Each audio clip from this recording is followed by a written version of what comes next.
Perfect the pig. He was so small that his mother didn't know he was there. The other piglets were always pushing and shoving, squealing greedily for food. But the tiny pig was gentle, quiet, and never greedy. He always kept clean.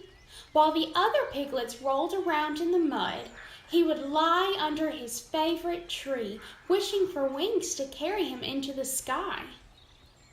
One day, he heard a terrible squeal. A large sow had fallen in the road. The little pig crawled under the fence and ran to help her. He had to push with all his might, but at last he got the sow up on her feet again. The sow thanked the little pig, and she offered him a wish. "Anything at all," she said. "I want wings," he answered. The sow nodded and went on her way. Almost at once, wings began to grow on the little pig. He was thrilled. His wings worked. He flew around all day. At night, he went back to the pig pen. When the other pigs saw his wings, they pushed him out. "Go to sleep with the birds," they said. But the birds wouldn't let him stay either. On and on he flew until he came to a big city. He landed on a fire escape, too tired and hungry to go on. A woman came to the window, so tiny and with such beautiful wings. She took him inside. The woman fed the little pig, then put him to bed and kissed him goodnight. The little pig kissed her back. "How perfect," the woman said, and she named the little pig Perfect. Perfect could hardly believe it. He had not only found a home, but also someone who thought he was perfect. The woman's name was Olive.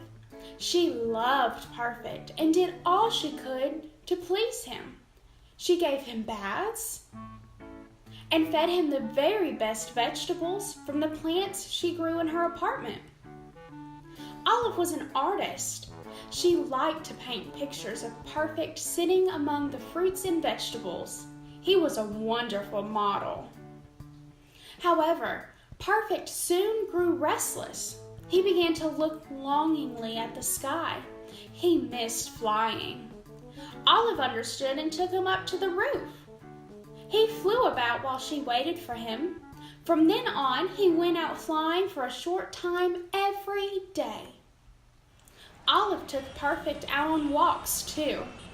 She made a little jacket to cover his wings so he wouldn't attract attention. But Perfect didn't like walking. The hard cement hurt his feet, and he couldn't see anything. So Olive carried him in her basket. She did her best to hide the bad things in life from him, but she didn't always succeed.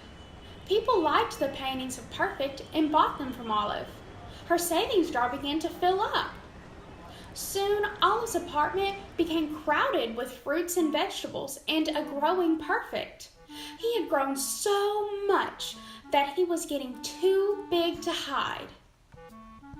Olive decided that the best thing for both of them would be to live in the country. She made a label for her savings jar. It said, "House in the Country." Perfect couldn't read, but he could see that Olive was very happy and excited. That made him happy and excited too. But their happiness did not last long. The next day, while Perfect was out flying, a heavy fog rolled in. Perfect got lost. He flew around all day looking for home, but he couldn't see a thing.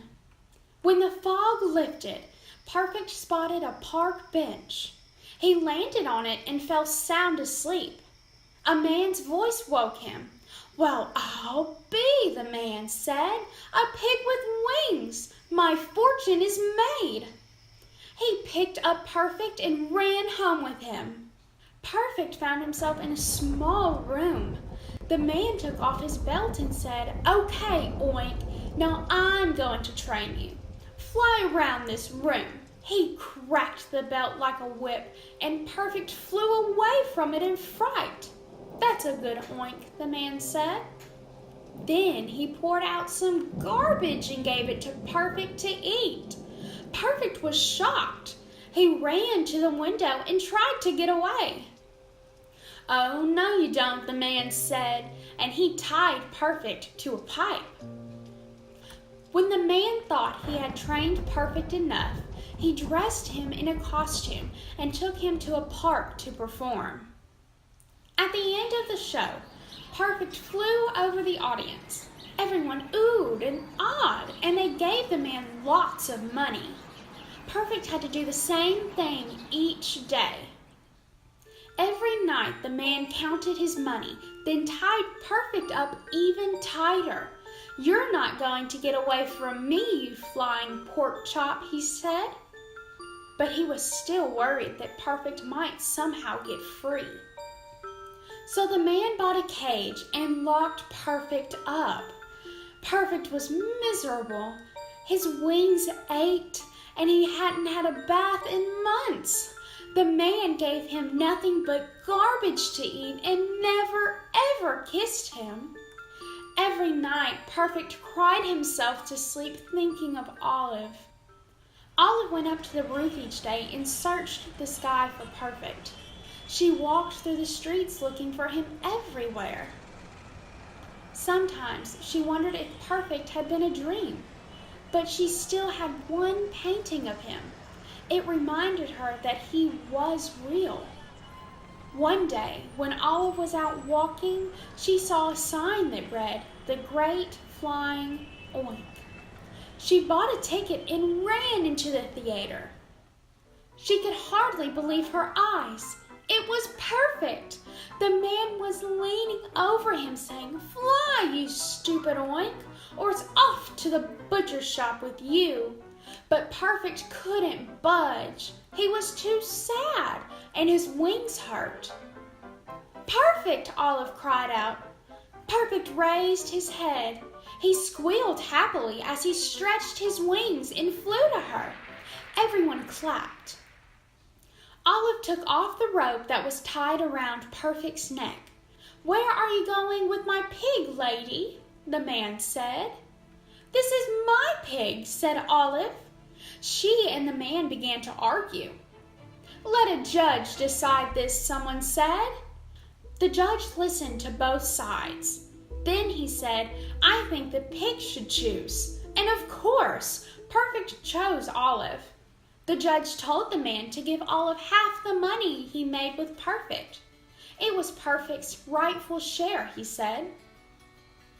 Olive took the money and bought a little house in the country where she and Perfect lived in peace and happiness.